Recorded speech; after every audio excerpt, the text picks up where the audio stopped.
अस्सलाम वालेकुम नाज़रीन, मैं हूं कुर्बान बलोच। 15 साल के लंबे अरसे के बाद नेशनल फिनांस कमीशन का इजलास तलब हो गया है। 8वें NFC अवार्ड के लिए वफाक और सूबों के दरमियान सलाह मशवरा होगा और चीज़ें डिस्कस होगी।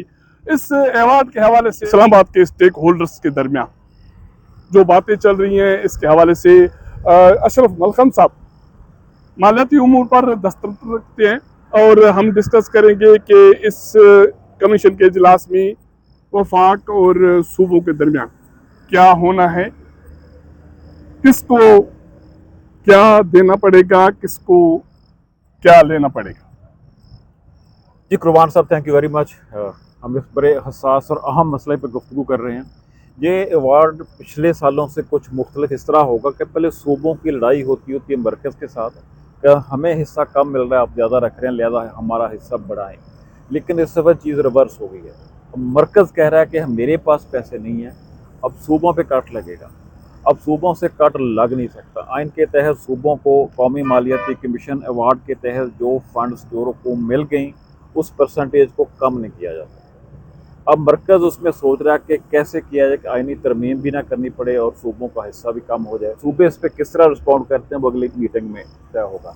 अभी जो मेरी इतला के मुताबिक जो वफाकी हुकूमत ने भी पेशबंदी की है कि वजारती कमेटी बना के एक इजलास हो चुका है। एक जुम्मा के रोज़ जिस दिन कौमी मालियाती कमीशन का अवार्ड होना है, इससे पहले एक इसका मीटिंग और होगी।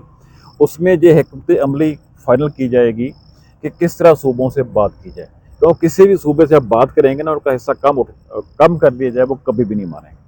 क्राइटेरिया भी चेंज होना है कि पहले अब 82% पॉपुलेशन की बेस पे या बाकी गुर्बत की बेस पे या कम आबादी की बेस पे या इलाके की बेस पे, सबके अपने अपने मसले हैं। टैक्स कलेक्शन की बेस पे सारा कुछ चल रहा है।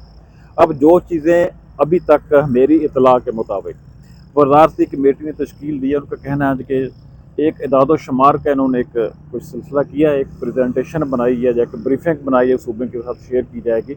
उस ब्रीफिंग में सूबों को ये बताया जाएगा कि वफाकी हुकूमत की जो सालाना आमदन इस साल की होगी, वो मैं एग्जैक्ट नहीं, इदाद शुमार थोड़े बहुत आगे पीछे हो सकते हैं लेकिन बहुत करीब है, 19,000 से कुछ ज़्यादा है। 19,000 शायद 200 अरब रुपए की सालाना इनकम होगी वफाकी हुकूमत में, टैक्स और नॉन टैक्स रेवन्यू दोनों मिला के। अब इसकी जो तैयारी की गई है कि सूबों को जो बताया जाएगा कि इस वक्त आपको जो ट्रांसफ़र होती हैं कौमी मालियाती वसाइल का पूल होता है, इसको काबिल तकसीम महसूलात का पूल कहते हैं, उसमें से 57.5% सूबों को चला जाता है। उसके उस तकसीम के तहत इस हिस्से में से जो बजट में भी हिस्सा रखा गया है, 8,200 या 206 हैं, जो 205 या किस तरह की फिक्र है, इतने अरब रुपए सूबों को मुंतकिल हो जाएंगे। और इतने ही पैसे तकरीबन 8,205 के करीब सूद की मद में खर्च करेंगे। हुकूमत पाकिस्तान ने मुख्तलिफ जगह से सूद लिया हुआ है, कमर्शियल बैंकों से लिया हुआ है, बैनुल अक़वामी इदारों से लिया हुआ है। 8,200 ही तकरीबन उस पर चला जाएगा। सारा मिला के 16,400 अरब रुपये बनता है, जो सूबों को वफाकी हुकूमत बताएगी। तीसरा बड़ा खर्चा जो होता है वो मरकज़ी हुकूमत का कहना है कि दिफा पर हम जो अपने हिस्से से देते हैं वो 2,555 अरब रुपये देते हैं। 16 और 400 को मिलाएं, ये 18,000 तकरीबन 900 अरब के करीब बन जाता है। इसके बाद एक और जो बड़ा खर्चा है जो मरकज़ी हुकूमत उठाती है, उनके बकौल जो उनको अकेले उठाना पड़ रहा है, सूबों को मुख्तलिफ ग्रांट्स जाती हैं। पावर के शोबे में जो थोड़ी बिजली इस्तेमाल करने वाले गरीब कंज्यूमर उनको सब्सिडी दी जाती है, तकरीबन 1100 अरब रुपए की वो रकम बनती है। तीसरा बड़ा हेड जो है कि बेनज़ीर इनकम सपोर्ट प्रोग्राम के तहत 700 अरब रुपये से ज़्यादा का तो वो है। अब अगर सारी चीज़ों को मिला लें, वफाक खसारे में जाता है 3,500 अरब रुपये, जिसमें सिविल गवर्नमेंट भी चलनी है, पेंशन भी देनी है, एमरजेंसी का काम भी है, वार ऑन टेरर के अखराजात भी हैं, बैनुल अक़वामी कमिटमेंट्स भी कुछ होती हैं। अब ये अपना केस मरकज़ इस दफ़ा सूबों के सामने रखे कि हमें बताओ हम क्या करें। अब इंटरनेशनली पाकिस्तानों को ये कहा जा रहा है कि आपने कर्ज़ की सूरत हाल आपकी कोई अच्छी नहीं है, इसको बेहतर करने के लिए सूरत हाल करें। पाकिस्तान में बहुत ज़बरदस्त कर्ज़ के नीचे हर साल, इस साल भी तकरीबन 26 अरब डॉलर पाकिस्तान ने मुख्तलिफ कर्ज़े वापस करने हैं। कर्ज़ वापस तो दूर की बात, सूद अदा करने के लिए हम मज़ीद कर्ज़े लेते हैं। अब सूबों के ये बड़ा सबसे टेस्ट केस होगा पाकिस्तान पीपल्स पार्टी के लिए। पाकिस्तान पीपल्स पार्टी की 2 सूबों में हुकूमत है, सिंध में और बलूचिस्तान में।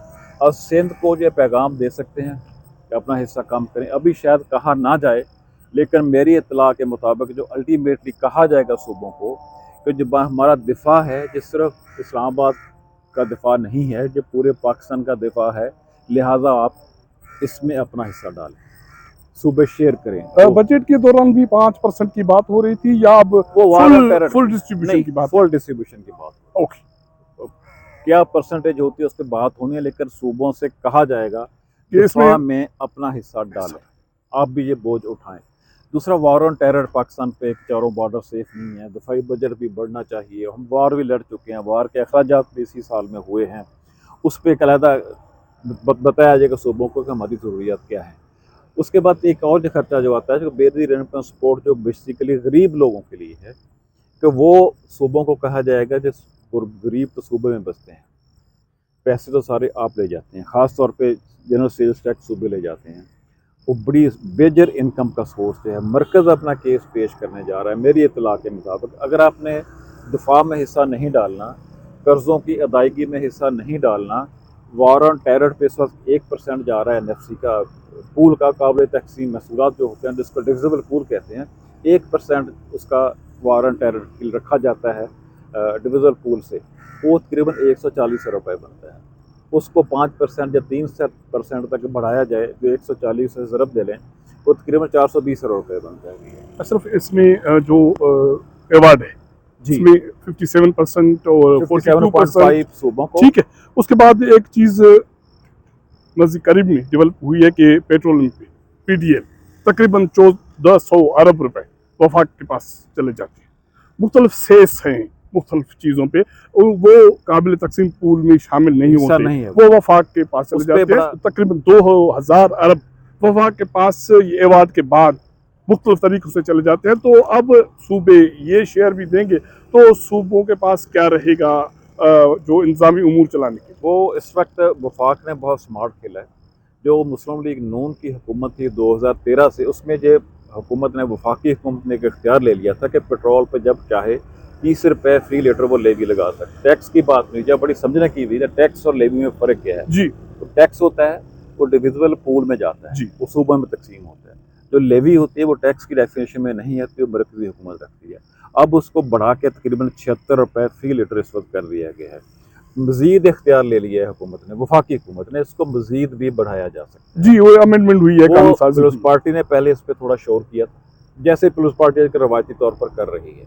जो कभी स्ट्रॉन्ग जमात होती थी, स्ट्रॉन्ग जमात पाकिस्तान पीपल्स पार्टी रही नहीं है, कंप्रोमाइज़ हो गई है। ना सिर्फ स्ट्रॉन्ग जमात में रही, 2 सूबों में अब उसको हुक्मरानी है। इसके बाद अगर ये तरीक़ेकार तब्दील होता है तो इसका मतलब है 2 सूबे मुतासिर होंगे। मैं उससे पहले आ जाए, मुतासिर तो सारा पाकिस्तान होगा, चारों सूबे हों, काट लगेगा, चारों पे लगेगा। लेकिन पीपल्स पार्टी की जो सियासत दफन हो रही है, मैं बड़ी माजरत से, मैं किसी सियासी जमात के खिलाफ हक में नहीं बोलना चाहता, लेकिन बजट चूँकि मैं क्लोजली देखता हूँ, पाकिस्तान पीपल्स पार्टी की मर्जी के बगैर बजट पास नहीं हो सकता। तय हुआ, पीपल्स पार्टी का आपस में बड़ी बहस हुई कि हम इसको लेवी नहीं रखेंगे, इसको टैक्स करें, नहीं करवा सके, वोट दे दिया, तकरीरें बहुत की, शोर बहुत किया। शोर करने से क्या पड़ता है, मतलब तो आपने बजट पास करवाया कि नहीं करवाया? बजट आपने पास करवाया। तकरीर करते हैं वो अवाम की, पब्लिक की कंजम्पशन की, देखो जी हम केस लड़ रहे हैं, हम सिंध का फलां का केस लड़ रहे हैं। वोट की जगह वोट दे देते हैं, वोट देने पे फैसला होना है, वहाँ वोट दे देते हैं, बाहर आकर तकरीर करते हैं, जो कि बेफ़ायदा चीज़ है। पीपल्स पार्टी के लिए बड़ा मसला होगा। 2 हुकूमतें पाकिस्तान पीपल्स पार्टी के पास, सिंध की, बलोचिस्तान। एक तो पंजाब को भी एक रगड़ा लगना है। इस दफ़ा 82% से ज़्यादा, थोड़ा सा ज़्यादा जो आबादी का फार्मूला है वो आबादी की बुनियाद पे है। जो वसाइल की बात तो ये भी हो रही है कि वो उसको भी तब्दील करने की बातें हो रही हैं, बातें नहीं हो रही। मरकज़ी हुकूमत ने ये तय कर लिया है कि आबादी को ही ज़्यादा वज़न नहीं दिया जाएगा, उसका शेयर कम किया जाएगा। अब ये भी आपको बड़ा इत्तफाक की बात है कि नून लीग की हुकूमत है पंजाब में, नून लीग की हुकूमत को लीड करती है मरकज़ी हुकूमत, लेकिन पंजाब वाले ज़्यादा सुनते नहीं हैं मरकज़ी हुकूमत। पंजाब चीफ मिनिस्टर को जरूरत नहीं कर सकती वफाकी हुकूमत को फ़ोन कर ले, वफाकी हुकूमत ने सारे प्रोग्राम तो बना लिए, अशरफ, माजरत से मैं आपकी बात काट रहा हूँ। सामिन, हम इसी इशू पे दूसरी किस्त में जाएंगे कि पंजाब हुकूमत मरकज़ की नहीं सुन रही, पाकिस्तान पीस पार्टी का सिंध की हुकूमत के तौर पर, बलूचिस्तान के तौर पर NFC के इजलास में पॉलिसी क्या होगी, हिकमत अमली क्या होगी, इस पे हम तफसीली बात करेंगे दूसरी किस्त।